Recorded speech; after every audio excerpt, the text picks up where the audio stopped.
আমার মনে আছে যেদিন তত্ত্বাবধায়ক সরকার বিধান বাতিল হলো, সেই দিন মাহমুদুর রহমান সাহেব তার পত্রিকায় লিখেছিলেন, সম্ভবত সেই দিন তার পরের দিনই, যে ফ্যাসিস্টদের পদধ্বনি পাওয়া যায়, ফ্যাসিবাদের পদধ্বনি পাওয়া যায়। ব্যাপারটা সত্যি হয়েছিল।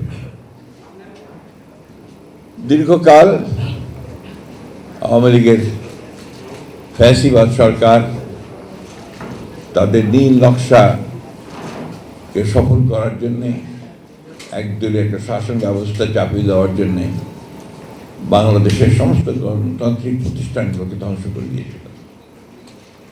ওটা করতে গিয়ে তার নির্মম হাতে গণতন্ত্রের পক্ষের শক্তিগুলোকে হত্যা করছিল, বিনষ্ট করে দিচ্ছিল।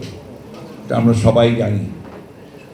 বারবার এই কথাগুলো বলার বোধহয় এই জন্য দরকার যে আমাদের স্মৃতি যেন লুপ্ত না হয়, আমরা ভুলে না যাই যে তারা আমাদের দেশের, আমাদের গণতন্ত্রের, আমাদের সন্তানের ভবিষ্যতের ক্ষতিটা তারা করেছে।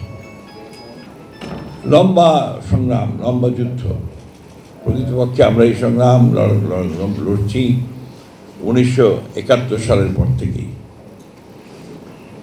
1971 সালে যারা দায়িত্ব নিয়েছিল রাষ্ট্রের কল্যাণ করবার, পরিবর্তন আনবার, একটা স্বাধীন সার্বভৌম বাংলাদেশ নির্মাণ করবার, তারা নির্লজ্জভাবে বিশ্বাসঘাতকতা করেছে এবং একদলীয় একটা শাসন ব্যবস্থা চাপিয়ে দিয়েছিল, যেটা এই দেশের মানুষ মেনে নেয়নি। আমরা ইতিহাস সবাই জানি।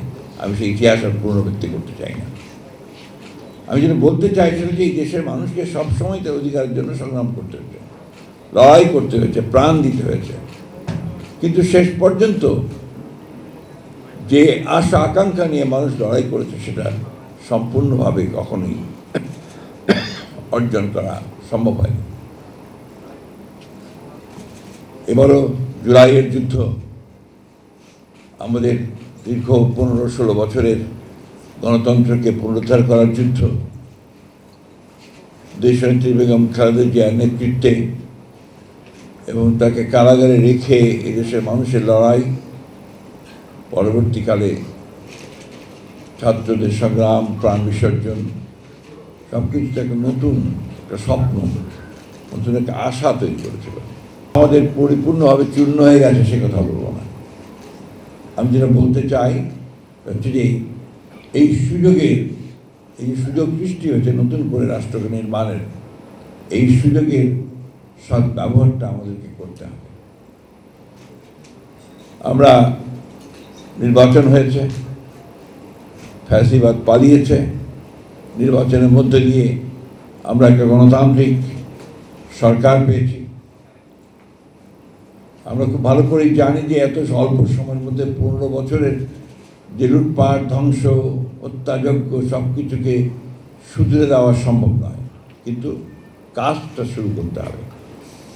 আমার বিশ্বাস এই কাজটা যে শুরু হয়েছে, হয়তো অনেক অপূর্ণতা রয়েছে, অসঙ্গতি রয়েছে, কিন্তু কাজটা শুরু হয়েছে। একেবারে হয়নি এ কথা বলা যাবে না। আমাদের বিশ্বাস আছে, আস্থা আছে, আমাদের মানুষের প্রতি আস্থা আছে, গণতান্ত্রিক শক্তিগুলোর উপরে আস্থা আছে যে আমরা নিশ্চয়ই সেই রাষ্ট্র নির্মাণ করতে সক্ষম হব যেখানে ন্যায় প্রতিষ্ঠিত হবে, ইনসাফ প্রতিষ্ঠিত হবে, ন্যায় বিচার প্রতিষ্ঠিত হবে।